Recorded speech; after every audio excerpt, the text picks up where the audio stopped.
Ya, Komisi Pemberantasan Korupsi tetapkan Wakil Menteri Hukum dan HAM, Edward Omar Syarif Hiaris sebagai tersangka dugaan suap dan gratifikasi. Ia dituduh menerima gratifikasi hingga 7 miliar rupiah.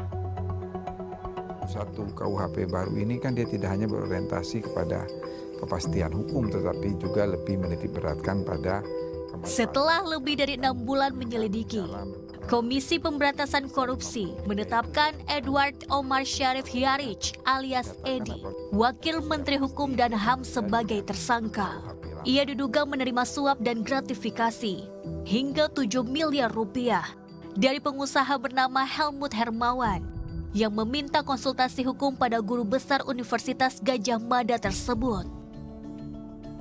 1 miliar diantaranya diduga digunakan untuk kampanye menjadi Ketua Umum Pengurus Pusat Persatuan Laut Tenis seluruh Indonesia periode 2022 sampai 2027. Kemudian penetapan tersangka Wamenkumham, itu sudah kami tanda tangan sekitar 2 minggu lalu, sekitar 2 minggu lalu dengan penetapan tersangka dari pihak penerima 3 pemberi 1. Tanggapi hal ini, Menko Polhukam Mahfud MD menilai KPK kini sudah tak pandang bulu dalam menjerat siapapun yang berani bermain dengan korupsi.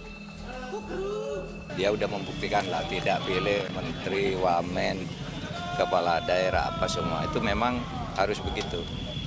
Harus ditindak secara tegas dan transparan. Ketika KPK menetapkan seorang tersangka, pasti sudah ada 2 alat bukti yang cukup bahwa peristiwa korupsi atau pencucian uang itu terjadi. Sebelumnya, Ketua IPW Sugeng Teguh melaporkan Wamenkumham Edward Omar Syarif Hiaris ke Komisi Pemberantasan Korupsi pada Maret 2023 lalu. Sugeng menyebut uang diduga diterima orang dekat Edi. Pemberian diduga terkait konsultasi hukum dan pengesahan status badan hukum yang juga menyeret orang kepercayaannya. April dan Mei ya ada satu pemberian dana masing-masing 2 miliar sebesar 4 miliar yang diduga diterima oleh Wamen EOSH ya melalui asisten pribadinya di Kemenhukam, saudara YAR. Usai dilaporkan, IPW Wamenkumham beri klarifikasi ke KPK terkait dugaan penerimaan gratifikasi 7 miliar rupiah. Jadi kita terjerembab kepada proses yang tidak memahami etika hukum, ya. Yang namanya laporan aduan seharusnya bersifat rahasia, kecuali kalau memang kita pengen tenar, pengen cari panggung, dengan itu ya kita beberkan, ya. Tetapi kalau orang yang tahu hukum betul, yang kapasitas intelektualnya bagus, dia tidak akan membeberkan itu. Karena itu saya tidak akan membeberkan apa yang saya klarifikasikan. Itu adalah materi pemeriksaan yang bersifat rahasia dan tidak untuk dipublikasikan. Pasca laporan IPW ke KPK, asisten pribadi Wakil Menteri Hukum dan HAM bernama Yogi Rukmana malah datang ke Bareskrim Polri untuk melaporkan Ketua IPW Sugeng Teguh Santoso. Yogi resmi melaporkan balik Sugeng atas dugaan pencemaran nama baik. Ihsan Syori melaporkan untuk NET. Pasca ditetapkan tersangka oleh KPK, Wamenkumham Edward Omar Syarif Hiaris mengaku belum tahu soal penetapan tersangka kepada dirinya. Dan sudah ada Vika Ramadhani di Gedung Merah Putih KPK Jakarta. Ya Vika, silakan dengan laporannya.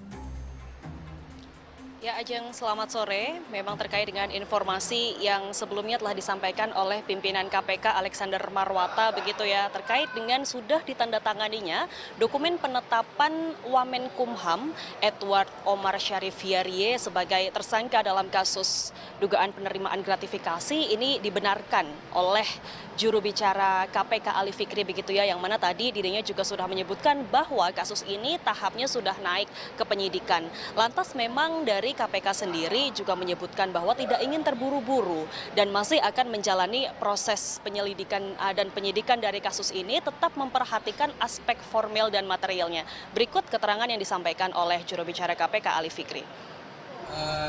dugaan korupsi di Kemenkumham kan kemarin sudah dijelaskan, kami sudah jelaskan ya, memang sudah naik proses penyidikan, kemudian semalam pimpinan Pak Alex juga sudah menjelaskan, saya kira sudah cukup jelas. Sekarang adalah proses menyelesaikan pengumpulan alat bukti, kemudian pemeriksaan saksi pasti kemudian kami agendakan ke depan. Jadi kami berharap teman-teman tunggu dulu, nanti setiap perkembangannya pasti kami sampaikan terkait hal itu gitu ya. Baik Ajeng, memang kemudian KPK ini juga mengklaim bahwa pihaknya sudah berkoordinasi dan mendapatkan sejumlah data dari PPATK begitu ya terkait dengan aliran dana dari kasus dugaan gratifikasi ini. Lantas kemudian memang ini mengindikasikan bahwa dari pusaran kasus ini nantinya tidak hanya pasal terkait penerimaan suap dan gratifikasi saja, namun bisa saja berkembang menjadi pasal adanya dugaan pencucian uang. Lantas memang dari pihak KPK juga telah menetapkan selain Edi Hiarie, ini ada 3 tersangka lainnya dengan detail 3 orang penerima dan 1 orang pemberi gratifikasi begitu. Lantas memang kemudian kita juga sempat mendengar bahwa Edi Hiarie ini menyatakan masih belum mengetahui begitu ya tentang penetapan dirinya sebagai tersangka, belum menerima sprindik atau surat perintah penyidikan dan juga surat pemberitahuan dimulainya penyidikan atau SPDP. Nah terkait dengan hal ini tadi juga Ali sempat menjelaskan kepada rekan-rekan media begitu Ajeng, memang terkait dengan administrasi prosesnya ini masih terus berjalan termasuk dengan adanya kemungkinan bahwa nanti Edi Hiarie dan 3 tersangka lainnya ini ada kemungkinan untuk dilakukan pembatasan untuk bepergian ke luar negeri begitu. Memang nanti kita masih sama-sama akan melihat bagaimana perkembangan kasus ini karena dari KPK juga menyebutkan bahwa terkait dengan tersangka-tersangka ini nantinya akan kemudian dipanggil untuk menjalani proses penyidikan pada pekan depan. Sebelumnya memang terkait dengan kasus dugaan gratifikasi dan penerimaan suap ini disampaikan oleh Ketua Indonesian Police Watch Sugeng Teguh Santoso yang mana disampaikan pada Maret lalu dan Edi Hiarie ini diduga telah menerima sejumlah gratifikasi dengan nilai 7 miliar rupiah. Ajeng. Ya, Vika Ramadhani langsung dari Gedung Merah Putih Jakarta KPK. Kita beralih